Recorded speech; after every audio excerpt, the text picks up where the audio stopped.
Friends Santa Claus. Okay, Christmas తో పాటు new year కూడా అయిపోయిందని నాకు తెలుసు. అయితే శాంటా క్లాజ్ తాత ఎక్కడి నుంచి వచ్చాడు, ఇది ఎందుకు స్టార్ట్ అయింది, ఇది తెలుసుకోవాలనిపించలేదా? విషయం ఏంటంటే 4వ శతాబ్దంలో సెయింట్ నికోలస్ అని చెప్పి ఒక చర్చ్ ఫాదర్ ఒక ఆయన ఉండే అతను పేద ప్రజలకి లేదా అవసరమైన వాళ్ళకి ఇలాంటి వాళ్ళకి హెల్ప్ చేస్తూ ఉండేవాడు. అది కూడా ఏంటి, ఎటువంటి పబ్లిసిటీ ఇలాంటివి ఏం లేకుండా వాళ్ళకు కూడా తెలియకుండా దాక్కొని వాళ్ళకి హెల్ప్ చేసేవాడు. అది తెలిస్తే ఏమైతే అతను రీజన్లు అతనికి ఉన్నాయి. ఎగ్జాంపుల్ ఒక స్టోరీలో అయితే ఒక ముసలమ్మకి వాళ్ళ ముగ్గురు కూతురికి పెళ్లిళ్ళు చేయడానికి అతను నైట్ టైమ్ గోల్డ్ కాయిన్స్ ని వాళ్ళ ఇంట్లో వాళ్ళకి తెలియకుండా పడేశాడంట. అయితే ఇతను ఇలా చేస్తూ పోయాడు. కొన్ని రోజులకి ఇంకా జనాలకు తెలిసిపోయింది ఇలా చేస్తుంది ఇతనే అన్న విషయం. దానివల్ల అతనికి మంచి నేమ్ వచ్చేసింది. నెమ్మదిగా ఊళ్ళలో అన్నిట్లో కథలుగా ఇతని గురించి చెప్పుకోవడం స్టార్ట్ చేసేది. అయితే కథలు పుడితే ఏమైద్దో తెలిసిందే కదా, అవి పాకతా ఉంటాయి. ఇలా పాకి అది డచ్ దేశం దాకా వెళ్ళిపోయింది. దేశాలు మారే కొద్దీ వాళ్ళ కథల్లో నేమ్స్ కూడా మారిపోతుంటాయి. ఇక్కడ అతన్ని సెంటా క్లాజ్ అని చెప్పి పిలుచుకుంటూ ఉండేవాళ్ళు. ఉండే కొద్దీ ఇంకా 100 సంవత్సరాలు గడుచుకుంటూ పోయి నెమ్మదిగా ఈ డచ్ వాళ్ళకి సెంటా క్లాజ్ బాగా ఫేమస్ అయిపోయింది. వాళ్ళ కథల్లో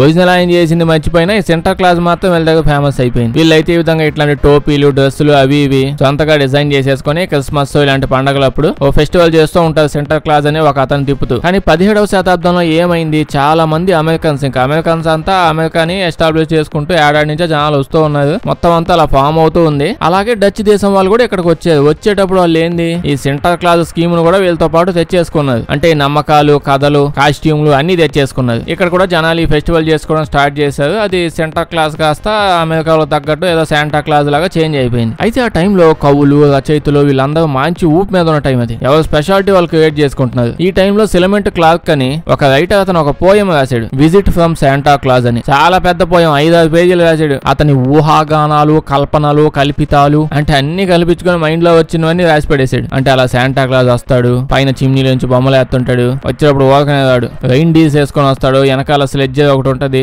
అలాగే దాంతోనే ఆకాశంలో అటు ఇటు తిరుగుతూ ఈజీగా ఎక్కడికైనా వెళ్ళిపోతుంటాడు. నేనేం చెప్పట్లా, అతని పోయంలో తన ఊహాగానాలన్నింటినీ ప్రదర్శిస్తూ రాసుకుంటూ వెళ్ళాడు. అప్పుడు ఈ పోయము పాపులర్ అయిపోయింది అనట్లేదు, కొంచెం పాపులర్ అయింది, ఏదో కొంతమంది తెలిసింది, బాగుంది చాలా బాగుంది అని అనుకున్నారు అని చప్పట్లు కొట్టుకుని అందరూ మర్చిపోయారు. అయితే ఇంత రేంజ్ లో దీన్ని పాపులర్ చేసింది ఎవరు అంటే మామూలు జనాలు ఎంతో కష్టపడినా గొప్పగా ఏ రేంజ్ లో పీకినా అది కట్టట పోయిద్ది అంతే. బీభత్సమైన పాపులర్ ఫేమస్ ఎప్పుడైతే కార్పొరేట్ వాళ్ళు ఇన్వాల్వ్ అయినప్పుడు అప్పుడు కోకోకోలా వాళ్ళు వచ్చారు. కోకోకోలా వాళ్ళు అలా వాళ్ళు వచ్చినప్పుడు స్టార్టింగ్ లో ఎన్ని పెంటలు ఎన్ని రకరకాల పబ్లిసిటీ స్టంట్లు అసలు ఏమేం చేశారు వాళ్ళని ఇప్పుడు లిస్ట్ తీయాలంటే వాళ్ళు కూడా గుర్తుండదు, అన్ని రకాలు చేసేవాళ్ళు. అప్పట్లో అందులో ఒక థీమ్ గా చేసింది శాంటా క్లాజ్. పోయం అద్భుతంగా ఉన్నా ఎవరు వినలేదు. అయితే వీళ్ళు ఏం చేస్తారు, ముందు వినమంటారు, వినకపోతే గట్టిగా బలవంతం చేస్తారు, చెవులు మూసేసుకున్నా వినిపిస్తూనే ఉంటారు, నువ్వు పడుకున్నా సరే నీ కళ్ళలోకి వచ్చేదాకా వదలదు, గోల చేసి పిండేస్తారు. అసలు దీన్ని ఒరిజినల్ గా ఎందుకు తెచ్చారంటే వీళ్ళు కోకోకోలా నార్మల్ గా బాగా ఫేమస్, జనాలు బాగానే తాగుతారు. కానీ చలికాలం వచ్చేటప్పటికి ఎవ్వడు తాగట్లా. ఇంక కోకోకోలా వాళ్ళు అంటే ఏంది, చలికాలం రాగానే మేము బజ్జీలు బోండాలు అమ్ముకోవాలా, చలికాలంలో కూడా వీళ్ళ చేత బలవంతం చేసి తాగిచ్చేద్దాం అని చెప్పి శాంటా క్లాజ్ ని పాపులర్ చేయడం స్టార్ట్ చేసేది. దాంతో ఇంకొంచెం క్రిస్మస్ శాంటా క్లాజ్ కోకోకోలా ఇవన్నీ ఒకటే ప్యాకేజీ, ఒకే విషయం, అందరూ అన్నింటిలో పార్టిసిపేట్ చేయాలనే రేంజ్ లో అమెరికాలో మైండ్ లోకి ఎక్కించి దూచి పడేశారు. ఈ కోకోకోలా వాళ్ళే ఫస్ట్ టైం పైన హ్యాట్ ఆ డ్రెస్ ఆ తాత ఆ గడ్డం మెయిన్ గా వీళ్ళే డిజైన్ చేసింది. యాక్చువల్ గా నిజమైన ఆయన అయితే అప్పట్లో 4వ శతాబ్దంలో పేద ప్రజలకి తన దగ్గర ఉన్న డబ్బుల్ని తెలియకుండా చిన్న క్రెడిట్ కూడా తీసుకోకుండా హెల్ప్ చేసే అతను. కానీ ఇప్పుడు జనాలు ఒరిజినల్ గా సెలబ్రేట్ చేసుకునేది కోకోకోలా కంపెనీ వాళ్ళు మనల్ని పిచ్చి పులకాలని చేసి మన దగ్గర నుంచి డబ్బులు లాక్కోవడానికి చేసిన స్టంట్. అద్భుతమైన ప్రపంచం కదా, ఏమంటారు? ఇప్పుడు నేను మీకు కొంతమంది ఫ్రెండ్స్ స్టోరీ చెప్పబోతున్నాను. చాలా మంచి ఫ్రెండ్స్, ఎవరనుకుంటున్నారా? ఒక సింహం, ఒక ఎలుగుబంటి, ఒక పులి. నేనేదో ఆ ఫ్రెండ్స్ కి ఎలివేషన్ ఇస్తాను అనుకోవద్దు, ఒరిజినల్ గా ఈ జంతువులే. ఇలా ముగ్గురు బెస్ట్ ఫ్రెండ్స్ తెలుసా? కంపెనీ చేంజ్ అయినప్పుడు కొత్త ఫ్రెండ్స్ అవుతారు, అలా కాదు, చిన్నప్పటి నుంచి బెస్ట్ ఫ్రెండ్స్. వీటిని BLT అని పిలుస్తారు జనాలు. నిజానికైతే ఈ 3 ప్రిడేటర్స్ ఒరిజినల్ గా ఎదురు పెడితే తనుకొని చచ్చిపోతుంటాయి. అయితే ఏమైందంటే 2001వ ఏడాదిలో పోలీసులు జైలు నుంచి తప్పించుకొని పోయిన ఒక ఖైదీని ఎదుగుతున్నారు జార్జియాలో. మేబీ వాడు శశాంక్ రిడెంప్షన్ సినిమా చూసి బాగా ఇన్స్పైర్ అయిపోయినట్టున్నాడు. సెప్టిక్ ట్యాంక్ లోకి దూకి మీద తప్పించుకొని పారిపోయాడు. పోలీసులు తెగ ఎదుగుతున్నారు వాడి కోసం. అలా ఎతుకుతూ ఉంటే ఒక అతను ఇన్ఫార్మ్ చేశాడు పోలీసులకి, మీరు సెప్టిక్ ట్యాంక్ అన్నారు కాబట్టి నాకు గుర్తొచ్చింది, ఎవడో ఒక కంపెదవా ఆ కంపలోకి వెళ్ళడం నాకు అల్లాగా చూశాను, సో వాడే అయి ఉంటాడని చెప్పి చెప్పగానే పోలీసులు అంతా వచ్చేసారు. ఇప్పుడు ఆ ఇంట్లో లోపలికి వెళ్తే కంపుకి చచ్చిపోతావేమో అని చెప్పి ఇల్లు మొత్తం ఓడబీకేద్దామని ఎదగొట్టేస్తూ తీస్తున్నారు. లోపలికి వెళ్ళి చూసారు, లోపల ఎవరు లేదు కానీ 3 చిన్న పిల్లలు పాపం బాగా వరస్ట్ కండిషన్ లో ఉన్నాయి. ఏవో జబ్బులు వచ్చి సరిగ్గా ఫుడ్ కూడా లేక మీద క్రిములన్నీ ఎక్కేసి ఒక పులి పిల్ల ఎలుగుబంటి కోతి పిల్ల, సింహం పిల్ల. పాపం ఏం చేయాలో తెలియక బిక్కు బిక్కుమంటూ ఆడే ఉన్నాయి. వెంటనే వాటిని తీసుకొని యానిమల్ శాంచురీకి పంపించారు. వాళ్ళు వాటిని సెక్యూర్ చేసి జబ్బులని తగ్గించారు, మంచి ఫుడ్ పెట్టారు. దాని తర్వాత కూడా ఇవి ఒకదాంతో ఒకటి ఉండడానికి ఇష్టపడుతున్నాయి. అంటే ముగ్గురు దగ్గరగా ఉంటే కంఫర్టబుల్ గా పీస్ఫుల్ గా ఫీల్ అవుతున్నాయంట. దూరంగా ఉంటే భయపడుతున్నాయి. అందుకని వాటి ముగ్గురిని ఒకే ప్లేస్ లో ఒకే చోట వదిలేసి ఉంచారు. మామూలుగా మన అందరికి తెలిసిందే కదా, ఒరిజినల్ గా ఏమైందంటే చిన్న పిల్లల్లా ఉన్నప్పుడు వాళ్ళ మధ్యలో ఏం డిఫరెన్సెస్, ఎక్కువ భేదభావాలు లాంటివి ఏం ఉండవు. వాళ్ళకి తెలియదు కూడా అసలు ఇట్లాంటివి ఉంటాయని. పెద్ద అయ్యే కొద్ది కదా చుట్టుపక్కల మనుషులు, కోతిగాళ్ళు, ఎదవలందరూ వచ్చి అదే పెద్ద పెద్దోళ్ళు అనుకుని వస్తారు కదా, వాళ్ళు ఇట్లాంటి మైండ్ లోకి అన్ని దూచి వాళ్ళని పిచ్చి పొలకాలు చేస్తుంటారు, అలా విడిపోతుంటారు. యానిమల్స్ కూడా ఆల్మోస్ట్ ఇంటే పెద్ద అయ్యే కొద్ది వాటి బిహేవియర్ ని బట్టి, వాటి స్పీసీస్ ని బట్టి ఇంకా అలా పెద్ద ప్లేస్ లో అలా దూరంగా వెళ్ళిపోతుంటాయి. కానీ వీటిలో అలా అవ్వలేదు. ఇవి బాగా పెద్ద కూడా అసలు కలిసే ఉంటాయి, ఒకదాన్ని ఒకటి విడిచి ఉండలేకపోతున్నాయి. దాంతో వీళ్ళ వరకే 3 కిలోమీటర్ డిస్టెన్స్ రేంజ్ లో ఒక కేజీ లాంటిది ఒకటి కట్టేసి వదిలేసేది. ఎప్పుడు చూసినా 3 గ్యాంగ్ లా దిగుతా ఉంటాయి కానీ విడివిడిగా ఉండవు ఎక్కువసేపు. మోస్ట్లీ ఎందుకంటే చిన్నప్పుడు అలాంటి దారుణమైన సిచ్యువేషన్ లో కలిసి ఉన్నారు కదా, ఆ మెంటల్ కండిషన్ వల్ల మేబీ విడివిడిగా ఉండట్లేదు. ప్రస్తుతానికైతే ఆ లైను పులి అయితే చనిపోయాయి, ఏజ్ ఎక్కువ అయింది కాబట్టి. ఎలుగుబంటి అయితే ఇప్పటికీ హెల్తీగా బానే ఉంది. మీరేమంటారు వీటి గురించి కామెంట్స్ చెప్పండి. ఫ్రెండ్స్, లాటరీ టికెట్స్ ఎప్పుడైనా కొన్నారా? దాదాపు కొనే ఛాన్స్ లేదు, ఎందుకంటే మన దగ్గర చుట్టుపక్కల అదేం లీగల్ కాదు. ఏదో కొన్ని స్టేట్స్ లో అక్కడెక్కడ ఎక్కడో ఉన్నాయంతే. కేరళలో అప్పుడప్పుడు అవుతుంటది, అది కూడా గవర్నమెంట్ ఆర్గనైజ్ చేస్తుంది. కానీ మోస్ట్లీ ఇండియా మొత్తం బ్యానే అది. అయితే అన్ని దేశాలు అలాగే ఆలోచించట్లా. కొన్ని దేశాలు ఏమంటున్నాయంటే బెప్పంగాల్లాగా మీకు అది వాడుకోవడం రావట్లేదు, అంతే బాగా వాడుకోవడం తెలియాలి అని యూజ్ చేసుకుంటున్నారు. ఎగ్జాంపుల్ కి స్పెయిన్ వాళ్ళు, స్పెయిన్ లో ఎల్ గార్డో అని చెప్పి వాళ్ళ సిస్టమ్ ఉంటదిలేండి. ఇప్పుడు కాదు, 150-200 సంవత్సరాల నుంచి అప్పటి నుంచే ఇది కంటిన్యూ చేస్తూనే వస్తున్నారు. పెద్ద పెద్ద అకేషన్లు, పండగలు, దాదాపు క్రిస్మస్ వాళ్ళ పెద్ద పండగ, ఇలా ఏమొచ్చినా వాళ్ళు లాటరీస్ ని పెడుతుంటారు. అసలు ప్రపంచంలో అతి పెద్ద లాటరీ సిస్టమ్ వీళ్ళే అంత పెద్దగా ఆర్గనైజ్ చేసేది. కొన్ని వేల కోట్ల రూపాయల లాటరీస్ అనమాట. పెద్ద పెద్ద ఆర్గనైజ్ చేసి బాగానే చేస్తుంటారు. ఒరిజినల్ గా డబ్బులు పంచుతారు. ఇదేదో లాటరీలు పెట్టి డబ్బులు ఎగ్గొట్టి వెళ్ళే టైపు కాదు, మోసం ఏం లేదు. అలాంటప్పుడు జనాలందరూ కొట్టుకొని చచ్చిపోయి దీనికే డబ్బులన్నీ తగలాడతారు కదా. అంటే ఇందులో ఇంకొక మెయిన్ పార్ట్ ఉంది. గవర్నమెంట్ వీళ్ళందరినీ పుష్ చేస్తుంది. ఎలా అంటే ఎక్కువగా వీళ్ళంతా సింగిల్ గా సోలో కొనే వాళ్ళు ఎక్కువ ఉండదు. అంతా ఓ కమ్యూనిటీ లాగా, ఓ గ్రూప్ లాగా ఎక్కువ మంది ఫామ్ అయ్యి, ఓ స్ట్రీట్ వాళ్ళు మొత్తం, ఓ విలేజ్ వాళ్ళు మొత్తం, ఓ కమ్యూనిటీ వాళ్ళు మొత్తం, ఇలా పెద్ద గ్రూప్ లా ఫామ్ అయ్యి ఎక్కువ అలా కొంటూ ఉంటారు. ఎక్కువ మంది ఉంటారు కాబట్టి ఒకరు గెలిచినా ఈజీగా ఎక్కువ డబ్బులు వస్తాయి. అదేం 10,000, 5,000 లాటరీ కాదు, కోట్లు, 100 కోట్లు వచ్చే లాటరీ. గ్రూప్ లాగా కొనమని ఎక్కువ ఎంకరేజ్ చేస్తారు, అలాగే కొంటారు కూడా. మొత్తం అందరూ చెక్ చేస్తారు, ఎవరు గెలిచినా అందరు గెలిచినట్టే. లాస్ట్ ఇయర్ చూసుకుంటే ఒక చోట వైన్ ప్రొడ్యూస్ చేసే ఒక సిటీ వాళ్ళు ఉన్నారు, వాళ్ళందరూ కమ్యూనిటీలా ఫామ్ అయ్యి కొన్నారు, వాళ్ళు గెలిచారు. అలాగే ఒక బాస్కెట్ బాల్ టీమ్ క్లబ్ వాళ్ళు అంతా కొన్నారు, వాళ్ళు గెలిచారు. ఇలా చాలా మంది 100 కోట్లు గెలుచుకున్న వాళ్ళు ఉన్నారు. దీంతో పాటు గవర్నమెంట్ కి డబ్బులు. ఇప్పుడు వీళ్ళు సపరేట్ గా ట్యాక్స్ వేయాల్సిన పని లేదు. పాప్కార్న్ నోట్లు వేస్తే ఓ ట్యాక్స్, కింద పడితే ఓ ట్యాక్స్, పక్కోడు పాప్కార్న్ తింటే ఇంకో ట్యాక్స్, ఇలాంటివి కాకుండా లాటరీల మీద ట్యాక్స్ అంటే అసలు ఎవరు మాట్లాడడానికి కూడా లేదు. ఈజీగా వేసేస్తారు, వాళ్ళు ఈజీగా ఇచ్చేస్తారు. తెలిసే చేస్తున్నారు కాబట్టి తెలియకుండా కట్టేస్తారు. ఆల్మోస్ట్ వీళ్ళ గవర్నమెంట్ కి చాలా రెవెన్యూ ఇలాగే వస్తుంది. దీంతో పాటు వాళ్ళ జీడీపీ కూడా బాగా పెరుగుతూ ఉంది. ఇంకో పక్క ఇదంతా దేశం అంతా జరుగుతుంది కదా, ఎక్కడెక్కడ లాటరీలు గెలుస్తూ ఉన్నారు ఆ ప్లేస్ లో కొన్ని సంవత్సరాల పాటు అన్ఎంప్లాయ్మెంట్ బాగా తగ్గిపోతుందంట. అంటే పెద్ద కమ్యూనిటీ లాగా గెలుచుకుంటున్నారు కదా డబ్బులంతా. వచ్చిన డబ్బులన్నింటినీ వాళ్ళు వాళ్ళ బిజినెస్ లోనే పెట్టేయడం, లేకపోతే వాళ్ళు ఏం లేకపోతే అంత డబ్బు పెట్టి సొంత బిజినెస్, ఆ కమ్యూనిటీ వాళ్ళందరూ కలిసి బిజినెస్ పెట్టి దాని నుంచి ప్రాఫిట్స్ వచ్చేలా చేసుకోవడం, పెద్ద పెద్ద షాపులు పెట్టి ఇంకా డబ్బులు వచ్చేలాగా చూసుకుంటున్నారు. ఫస్ట్ నుంచి ఇది ఒక కల్చర్ లాగా వాళ్ళకి అవుతూ వచ్చింది. దాని వల్ల ఇదే ఫాలో అవుతూ వస్తున్నారు ఎక్కువ మంది. ఇలా హెల్దీ వేలో తీసుకుని వెళ్ళడం చేస్తున్నారు. మధ్య అలాగే సోచ్ జగదనే లేదు, చాలా మంది పోగొట్టుకున్న వాళ్ళు కూడా ఉంటారు కన్ఫామ్ గా డబ్బులన్నీ లాటరీలోనే. కానీ ఎక్కువ మంది ఇలా కొంచెం ప్రాఫిట్ మంచి జరిగేలాగా చేసుకుంటున్నారు. అమెరికాలో అయితే ఒకడు ఉన్నాడు, వాడికి లాటరీలో దాదాపు 1,500 కోట్ల దాకా తగిలాయి ఒక్కడికే. వాడు 1,500 కోట్లని 10 సంవత్సరాల్లో ఖర్చు పెట్టేశాడు. ప్రస్తుతం రోడ్ల మీద ఏదో చిన్న పనులు చేసుకుంటూ తిరుగుతున్నాడు. ఇప్పుడైతే అతని మీద ఫుల్ వీడియో కూడా చేశాను, కావాలంటే చూడండి. అసలు పిచ్చెక్కిచ్చేసిద్ది. అంటే ఎప్పుడన్నా అమెరికాకి పోయి అతను కనిపించాను అనుకోండి, అతను గెలక మాకండి. ఎందుకంటే అతను ఏమంటాడంటే, ఓయో నేను 10 సంవత్సరాల్లో ఎంత ఎంజాయ్ చేశానంటే, మీకు 1000 సంవత్సరాలు ఇచ్చినా నేను ఎంజాయ్ చేసిన దాంట్లో 10% కూడా మీరు ఎంజాయ్ చేయలేదు. అంత ఎంజాయ్ చేశాడు నిజంగానే. అసలు ఇంటేనే అసలు బాధ వేసేస్తుంది, ఎట్లా చేశాడో ఎంత ఎంజాయ్ అని. అంబానీ కూడా ఫీల్ అవుతాడు, అసలు ఇలా కదా బతకాల్సింది, ఏం చేశానో నేను ఇన్ని డబ్బులు సంపాదించి అని చెప్పి. ఓకే ఎందుకో సడన్ గా గుర్తొచ్చేసాడు. మీరేమంటారు లాటరీల గురించి పెట్టాలంట ఎవరు కూడా?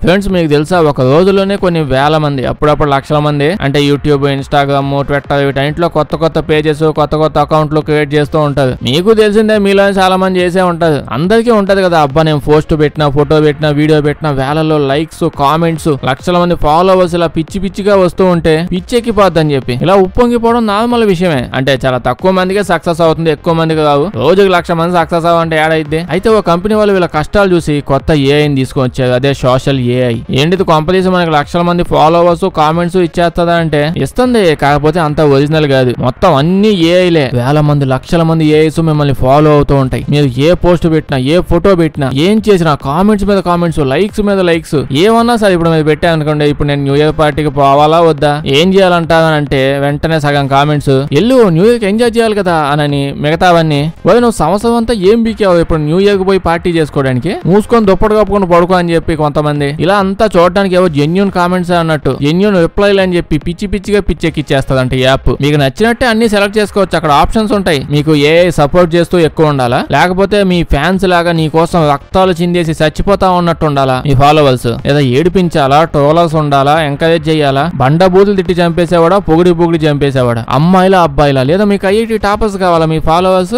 మీకు నచ్చింది మీ ఇష్టం అండి. ఏందిరా టైం వేస్ట్ అవ్వాలని చెప్తున్నామంటే మొత్తం ఇన్స్టాగ్రామ్ రీల్స్ మాత్రం తెగ చూస్తా ఉంటాం గంటలు. ఇలాంటి వాళ్ళని ఎక్కువ టార్గెట్ చేస్తారు వీళ్ళు. అసలు బీభత్సమైన జనాలు దీన్ని అడిక్ట్ అయిపోయే ఛాన్స్ ఉంది, గంటల తరబడి ఇందులోనే ఉండే ఛాన్స్ కూడా ఉంది చాలా మంది జనాలు. అంటే బ్యాడ్ చాలా ఎక్కువ ఉంటది కదా మరి. అంటే మీరు పోస్ట్ పెట్టగానే ఇన్స్టెంట్ రిప్లైస్, ఇన్స్టెంట్ రియాక్షన్స్ వస్తూ ఉంటాయి, ఎవరో నిజంగా ఉన్నారు అన్నట్టు. అలా అలవాటు అయిపోతే ఇది జనాలు ఎంత లోన్లీ అయిపోతారంటే దీన్నే నిజమైన ప్రపంచం అనుకుంటారు. ఇలాగే ఉంటే ఏదో ఒక రోజు ఏ మొత్తం జనాలు బయట తోలేసి ఏ బతుకుతా ఉంటాయి. మీరేమంటారు, ఇది వస్తే ట్రై చేస్తారా? ట్రై అయితే కన్ఫర్మ్ గా చేస్తారు, అడిక్ట్ అవ్వకండి. ఫ్రెండ్స్, మీకు నెట్ వైర్లు తెలుసు కదా, వైఫై డబ్బాలకు లాగుతా ఉంటారు. ఇక్కడైతే అలా గాల్లో లాగుతారు, కానీ అండర్ వాటర్ లో ఫైబర్ లింకులు, ఆప్టికల్ ఫైబర్స్ అంటారు, పెద్ద లావు ఉంటాయి. ఎప్పుడు చూడలేదా? మా ఇంటర్నెట్ యాడ్ నుంచి వస్తుంది అనుకుంటున్నారు, గాల్లో నుంచి వస్తుంది అనుకుంటున్నారా? మొత్తం వైఫై అండర్ వాటర్ నుంచి లాగుతారు, గ్రౌండ్ లో అన్ని చోట్ల తవ్వేసి. ప్రపంచంలో అయితే first time under water cable link ని ఇంగ్లాండ్ ఇంకా ఫ్రాన్స్ మధ్యలో పెట్టారు. మెయిన్ గా ఓన్లీ మెసేజ్లు సెండ్ చేసుకోవడానికి అయితే 1858లో ఈ అండర్ వాటర్ లింక్ ని, కేబుల్ వాట్సాప్ లింక్ ని పెట్టుకున్నారు. అంటే అదే మెసేజ్ కోసం లండన్ ఇంకా అమెరికా మధ్యలో ఇలా అండర్ వాటర్ వైర్లు పెట్టాక వాళ్ళ మధ్యలో ఆ టైంలో జస్ట్ 4 లైన్లు మెసేజ్ పంపించడానికి 10 గంటల టైం పట్టింది. నెట్ స్లో ఉండేది లేండి ఆ టైంలో. శాటిలైట్ లింక్, స్టార్ లింక్ అన్ని అంటున్నారు కానీ నెట్ది. ప్రజెంట్ అయితే అండర్ వాటర్ కేబుల్స్ వల్లే మొత్తం అంతా నడుస్తుంది వరల్డ్. ఒక మెసేజ్ పంపించడం, యూట్యూబ్ వీడియో చూడడం, వీటి కోసమే కాదు, లక్షల కోట్ల ట్రాన్సాక్షన్స్ డబ్బులన్నీ ఈ అండర్ వాటర్ కేబుల్ లింక్స్ మీదే డిపెండ్ అయి ఉన్నాయి. మెయిన్లీ ఫైబర్ ఆప్టిక్స్ యూజ్ చేస్తాం అనుకోండి ఈ ట్రాన్స్ఫర్ వీటన్నిటికీ. వైర్లు అంటే కేబుల్ వైర్లు కాదు, అవన్నీ ఫైబర్ ఆప్టిక్స్. మ్యాటర్ ఏంటంటే అండర్ వాటర్ లో లావు అలా కింద పడేసి ఉన్నాయి కదా, ఎవడన్నా పోయి వాటిని కోసేస్తే పరిస్థితి ఏంటి? లిటరల్లీ నిజంగా తెలుగులో చెప్పాలంటే అందరూ సంకనాగిపోతారు. ఈ ఫైబర్ ఆప్టిక్స్ ప్రస్తుతం ఈ ప్రపంచంలో ఎన్ని కిలోమీటర్లు వేసి పెట్టారో తెలుసా? 14 లక్షల కిలోమీటర్లు. ప్రపంచవ్యాప్తంగా మన సముద్రాలన్నింటిలో అన్ని లక్షల కిలోమీటర్లు పొడవుగా అక్కడక్కడ సముద్రంలో కింద పోతా ఉన్నాయి. ఇండియాలో స్ట్రీట్ లో వైర్లన్నీ చూసి ఏందో ఇంత గజ్జిగా ఉన్నాయి అనుకున్నారు, సముద్రంలో అంతకంటే దారుణంగా ఉన్నాయి. మరి ఎలాన్ మస్క్ ఆ శాటిలైట్లు, నెట్ లింకులు అన్ని వస్తున్నాయి కదా అంటే ప్రజెంట్ అయితే గట్టిగా 1-2% అంతే. అదే ఈ ఇంటర్నెట్ ని అలా యూజ్ చేస్తున్న శాటిలైట్ తో దాదాపు 95% కంటే ఎక్కువ ఈ optical fibres, under water wires వాడుతున్నారు. ఫ్యూచర్ ఎలా ఉంటుందో తెలియదు. ఇప్పుడు ఈ శాటిలైట్స్ అన్ని రీప్లేస్ చేయడానికి చాలా టైం పట్టింది, ఇప్పుడు అయ్యే పని కాదు. ఇప్పుడు ఇవన్నీ నాకు ఎందుకు చెప్తున్నావు అంటే మొన్నే ప్రపంచంలోనే 2 పెద్ద ఆప్టికల్ ఫైబర్ కేబుల్స్ ని, ఆల్మోస్ట్ చాలా పెద్ద దేశాలని కలిపి ఉంచుతున్న కేబుల్స్ ని ఎవడో కట్ చేసి పడేసాడు. ఆ కేబుల్ సెట్ చేసిన కంపెనీ వాళ్ళు కూడా చెక్ చేసి చూసారు, అదేదో డ్యామేజ్ వల్ల అవ్వలేదు, ఎవిడెన్స్ కూడా ఉన్నాయి. ఎవడో రంపం పెట్టుకుని ఏదో కోసి పడేసాడు ఆ వైర్ అంతా. ఫిన్లాండ్, సెంట్రల్ యూరోప్ మొత్తాన్ని కలుపుతున్న మెయిన్ కేబుల్ అది, ఎవడో కోసి పడేసాడు. మేబీ ఏ పాత సామాడు కమ్మాడో నాకు తెలియదు కానీ వాడైతే కోసేసాడు. ఇంకోటేమో స్వీడన్ ని కనెక్ట్ చేసేది. టెలికమ్యూనికేషన్ ఆ కంపెనీ వాళ్ళందరూ మొత్తుకుంటున్నారు, రేట్లు వాసిపోతున్నాయి, ఆ రేట్ ఎంత ఉందనుకుంటున్నారు ఆ వైర్లవి. ఇప్పుడు ఆప్టికల్ ఫైబర్స్ మళ్ళీ వేసినా మళ్ళీ కోసేసి అమ్మేస్తాడేమో భయపడుతున్నారు వాళ్ళు. ఇప్పుడు ఏం చేయాలని ప్రపంచ దేశాలను అడుగుతున్నారు. అస్సలు తెలియదా అంటే కొంచెం అందరికీ తెలుసు.